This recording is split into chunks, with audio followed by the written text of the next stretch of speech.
तो इस वक्त हम जयप्रकाश नारायण कन्वेंशन सेंटर पे हैं। आप ये देखिए, यहाँ बैरिकेटिंग की नहीं है, आप 1 number 2 number 3 number 3 barricading, 3 layer की बैरिकेटिंग लगाई गई है। आप पास से जाके दिखाइए ज़रा।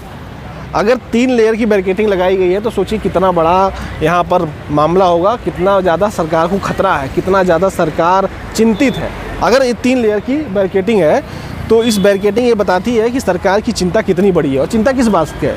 अखिलेश यादव कहीं इस कन्वेंशन सेंटर के अंदर जाकर माल्यार्पण ना कर दें जयप्रकाश जी को। आपको बता दें, जयप्रकाश नारायण कन्वेंशन सेंटर है, 2013 में बनना शुरू हुआ था और लगभग 10 साल से ज़्यादा हो गया, अभी तक बनकर तैयार नहीं हुआ। इसलिए बनकर तैयार नहीं हुआ क्योंकि योगी सरकार को लगता है इसमें भ्रष्टाचार हुआ है, और भ्रष्टाचार क्या हुआ है वो अभी तक नहीं पता चल पाया। यह है इस कन्वेंशन सेंटर का इतिहास।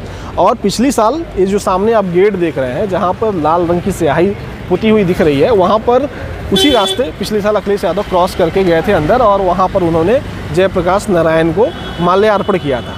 कल रात में अखिलेश यादव यहाँ पर आए थे और उन्होंने यहाँ पर लिखवा दिया समाजवादी पार्टी जिंदाबाद, जिसके बाद प्रशासन को बुरा लग गया, इतना ज़्यादा बुरा लग गया कि और भी यहाँ पुलिस प्रशासन लगा दिया गया और इस बैरिकेटिंग को लगा दिया गया और फिर वहाँ पर उसको मिटा दिया गया।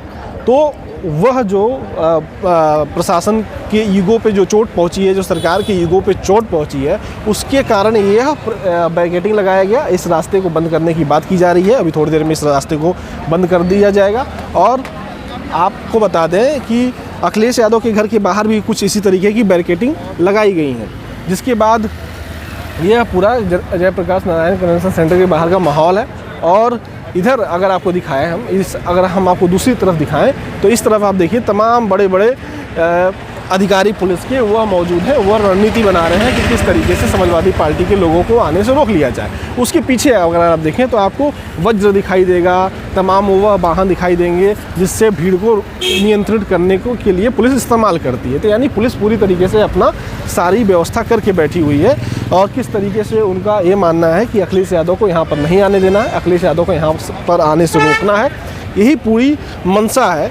आखिर जब 2 दिन पहले समाजवादी पार्टी ने ये लेटर जारी कर दिया था, बता दिया था कि अखिलेश यादव यहाँ पर आएंगे और उनका एक कार्यक्रम है, उस कार्यक्रम में यहाँ पर वह माल्यार्पण करेंगे, केवल वो भी जयप्रकाश नारायण का। वह व्यक्ति जो संपूर्ण क्रांति की बात करते हैं, वह व्यक्ति जिनकी संपूर्ण क्रांति का जो नारा है, कई सरकारों को पलट दिया और देश में परिवर्तन लाया, उस व्यक्ति के माल्यार्पण करने से सरकार को क्या दिक्कत है? सरकार क्यों नहीं चाहती कि उनका माल्यार्पण हो?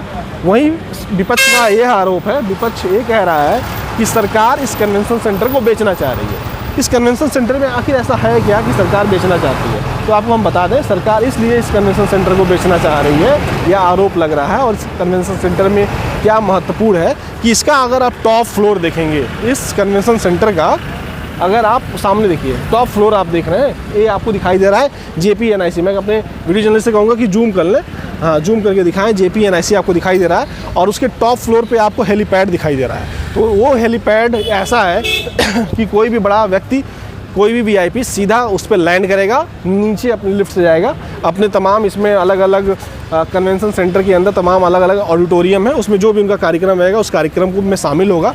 और बिना लखनऊ के ट्रैफिक को मूव किए, बिना लखनऊ के ट्रैफिक को रोके ये सारे काम हो सकते हैं, माफ़ कीजिएगा, ये सारे काम हो सकते हैं। और यही JPNIC की खासियत थी। और इसकी खासियत ये भी है कि ये 7 स्टार जो होटल है उनसे भी ज़्यादा यह लग्जरी है, उनसे भी ज़्यादा हाईटेक है, और तमाम वो सुविधाएं हैं कि बड़े बड़े कार्यक्रम बड़े आराम से हो जाते हैं, बिना किसी जनता को तकलीफ़ पहुंचाए, बिना ट्रैफिक को मूव किए। तो इस तरीके के लिए JPNIC बनाया गया था। और तमाम समाजवादियों से जुड़ी हुई तमाम इतिहास इसके अंदर थे, तमाम बड़ी लाइब्रेरियाँ थीं, रुकने की व्यवस्था, हर तरह की व्यवस्था थी।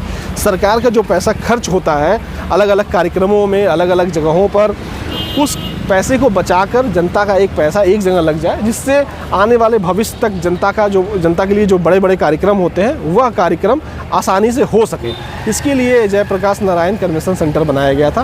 फिलहाल यह जयप्रकाश नारायण कन्वेंशन सेंटर जो है वह विवादित है और इसकी जांच चल रही है। जांच जो 2017 के बाद से चल रही है, लेकिन 2017 से लेकर अब तक इसकी रिपोर्ट नहीं आई है कि आखिर जांच में हुआ तो हुआ क्या, कौन दोषी है भी कि नहीं है। मगर यह जो है बन के खड़ा है, खंडहर हो रहा है। और इसी को छुपाने के लिए शायद सरकार अखिलेश यादव को यहाँ पर नहीं आना देना चाहती है। फिलहाल आप क्या सोचते हैं? जो भी आपकी राय है कमेंट बॉक्स में ज़रूर रखिएगा। नमस्कार।